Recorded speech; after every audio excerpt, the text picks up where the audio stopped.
New ইয়র্কের রাস্তায় যানজটে আটকা পড়ে ট্রাম্পকে ফোন দিয়েছেন ফ্রান্সের প্রেসিডেন্ট এমানুয়েল ম্যাক্রন। এই সময় নিউ ইয়র্ক পুলিশের এক কর্মকর্তা আর মার্কিন প্রেসিডেন্ট ডোনাল্ড ট্রাম্পের সঙ্গে তার মজার আলাপচারিতার ভিডিও ছড়িয়ে পড়ে সামাজিক যোগাযোগ মাধ্যমে।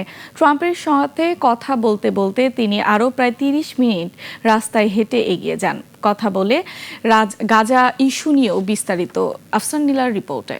ওয়ালটন এখন দেশের সীমানা পেরিয়ে পৌঁছে গিয়েছে 50টিরও বেশি দেশে। ওয়ালটন, ঘরে ঘরে বিশ্বজুড়ে। জাতিসংঘ সাধারণ পরিষদের অধিবেশন ঘিরে ব্যস্ত নিউ ইয়র্ক। এরই মধ্যে শহরের রাস্তায় আটকা পড়লেন ফ্রান্সের প্রেসিডেন্ট এমানুয়েল ম্যাক্রন।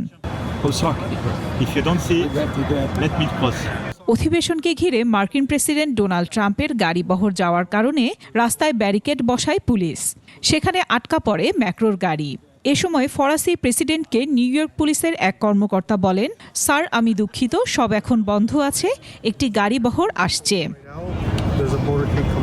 তখন ম্যাক্রো মজা করে জবাব দেন, আপনি যদি গাড়িবহরটি না দেখেন তবে আমাকে যেতে দিন, আমি বিষয়টি নিয়ে আপনার সঙ্গে দর কষাকষি করতে চাই। সেখানে বাধ্য হয়ে কিছুক্ষণ অপেক্ষা করতে হয় ফরাসি প্রেসিডেন্টকে। সেই সময়ই তিনি রাস্তায় দাঁড়িয়ে ফোন করেন ট্রাম্পকে। হাসতে হাসতে বলেন, আন্দাজ করুন কি ঘটেছে।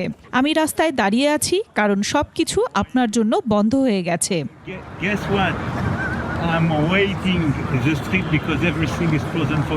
পরে ফোনে কথা বলতে বলতে তিনি রাস্তায় হেঁটে চলেন।